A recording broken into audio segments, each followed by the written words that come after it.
انسان کے اندر یہ کیسے پیدا ہوتی ہے؟ یہ خشوع کیسے پیدا ہوتا ہے؟ خشوع تب پیدا ہوتا ہے جتنی جس کی شخصیت آپ کے اندر ہوگی اتنا ہی اس کے حوالے سے خشوع آپ کے اندر ہوگا۔ خود بخود آپ سے خشوع وہ پیدا ہوگا جب آپ کے ذہن میں اس کا مقام، اس کی حیثیت وہ خاص قسم کی ہو جائے گی۔ یہی کیفیت ہے خدا کریم کے لیے۔ اللہ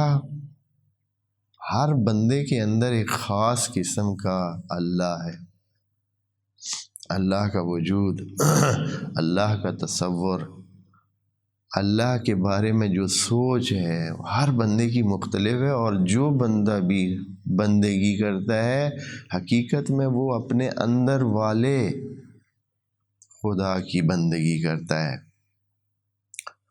اگر کسی کے صرف زبان تک یہ چیز ہے کہ وہ اللہ کو جانتا ہے، بس زبان ہی جانتا ہے اور کچھ بھی نہیں، ذہن کے ایک بہت ہی ابتدائی حصے تک صرف اس نے سن رکھا ہے کہ اللہ بھی ہے اور یہ سارا جہان اللہ کا ہے، اور بس کبھی اس نے اس کو اپنے علم کے ہر زاویے پہ نافذ نہیں کیا ہے، اس نے اپنی آنکھوں پہ نافذ نہیں کیا ہے، اس نے اپنے کانوں پہ اللہ کو نافذ نہیں کیا ہے، اپنے ٹانگوں پہ نافذ نہیں کیا ہے، اپنے ہاتھوں پہ نافذ نہیں کیا ہے۔ اگر کسی کے ہر عضو میں اللہ رچ بس گیا ہو، وہ سمجھتا ہو کہ اللہ اس کے یعنی اس طرح اپنی زندگی میں بنا لے اللہ کو کہ اس کا ہاتھ ہلتا نہ ہو سوائے اللہ کی مرضی کے، پاؤں ہلتا نہ ہو سوائے اس کی مرضی کے، آنکھ چلتی نہ ہو سوائے اس کی مرضی کے، زبان کھلتی نہ ہو جب تک کہ اللہ کی مرضی نہ ہو، اس صورت میں وہ بندہ جب اللہ کے سامنے آئے گا، جب اپنے آپ کو خدا کے سامنے پائے گا تو اس کے سارے اعضاء سن ہو جائیں گے، سہم جائیں گے، دب جائیں گے، ایسی حالت میں آ جائیں گے کہ جیسے مر گیا ہے، ختم ہو گیا ہے۔ جیسے کہ انسان کسی بڑی شخصیت کے سامنے اس لیول پر پہنچ جاتا ہے۔ کتنے انسان ہیں وہ حتیٰ سانس لینا بھول جاتے ہیں، یعنی سانس لینا بھی وہ سمجھتے ہیں کہ اگر سانس لیا تو مجھ سے کوئی گناہ ہو جائے گا، اپنے سانسوں کو روک لیتے ہیں۔ اگر کوئی شخصیت آ جاتی ہے تو خدا کے سامنے بندہ حاضر ہے اور بول رہا ہے اللہ کے ساتھ، اپنے آپ کو پیش کر چکا ہے، اور اس حالت میں خضوع اور خشوع جتنا وہ کر سکے وہ اسی طرح ہی ہوگا۔ یعنی اسی لیے کہتے ہیں کہ انسان کی عبادت اس کی معرفت کے مطابق ہوتی ہے۔ جس کو معرفت نہیں ہے وہ تو ایسے ہی، جیسے کہ اگر فرض کریں ایک واقعہ ہے، تاریخ میں ہوا ہے کہ ایک بندہ کوفہ کے چوک میں، بازار میں ایسے ہی لگا ہوا تھا، مزاحیں کر رہا تھا، اور ہر قسم کے ہر بندہ جو بھی اس کے ہتھے لگتا، زبان اس کی چل رہی تھی، اور اس کے ساتھ جو ہے وہ اسی محفل میں کون تھا؟ جناب مالک اشتر بھی اسی محفل میں موجود تھے۔ تو اس نے یہ نہ دیکھا کہ وہ ادھر ہیں نہیں ہیں، پہچان بھی نہیں تھی، تو اس نے ان کے حوالے سے کوئی توہین آمیز مزاحیہ بات کی تاکہ لوگ ہنسیں۔ تو مالک اشتر تو وہاں سے چل دیے، اس کو کچھ نہیں کہا، وہ چلے گئے ادھر۔ لوگوں نے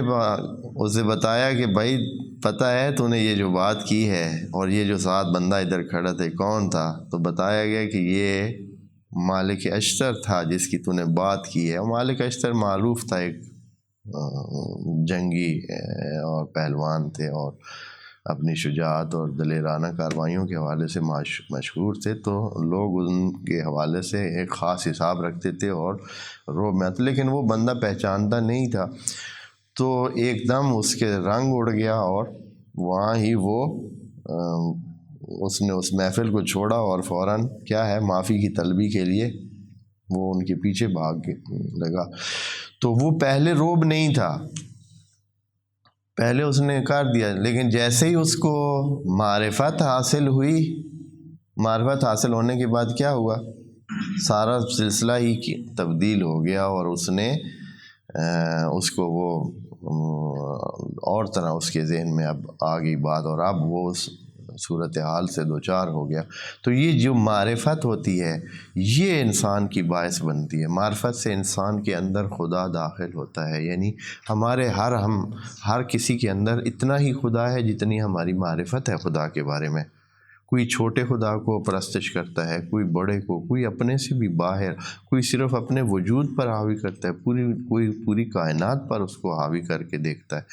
تو اللہ کو جس انداز میں آپ اپنے اندر پائیں گے اسی انداز میں آپ خشوع کر پائیں گے۔ یہ نہیں ہے، یہ بناوٹی چیز نہیں ہے کہ کوئی ایسے بناوٹی انداز میں خشوع اور خضوع کر سکے۔ خشوع ایک حقیقی اور معنوی کیفیت ہے جو انسان پر بلا اس کے وہ طاری ہوتی ہے، بلا اس کے کہ انسان کوشش کرے وہ طاری ہوتی ہے۔ جیسے کہ آپ نے اس میں ایک مثال دی، آپ اپنے آس پاس میں جب آپ کسی کو جانتے نہیں ہیں تو ممکن ہے آپ اس کو سلام بھی نہ کریں، لیکن جیسے ہی اس کی کیفیت آپ کو پتہ چلتی ہے پھر آپ جو ہے اس سے فوراً متاثر ہو جاتے ہیں، بھئی اچھا یہ وہ ہے۔ ابھی جب ہم محفلوں میں جاتے ہیں تو لوگ سادہ لباس میں آ جاتے ہیں تو اتنا بندے وہ تاثر نہیں لیتے ہیں، لیکن جب پتہ چلتا ہے کہ نہیں یہ تو بھئی یہاں شہر کا فلاں درجہ رکھنے والا بندہ ہے، تو پھر فوراً کیفیت کیا ہو جاتی ہے، جیسے ہی معرفت حاصل ہوئی فوراً کیفیت انسان کی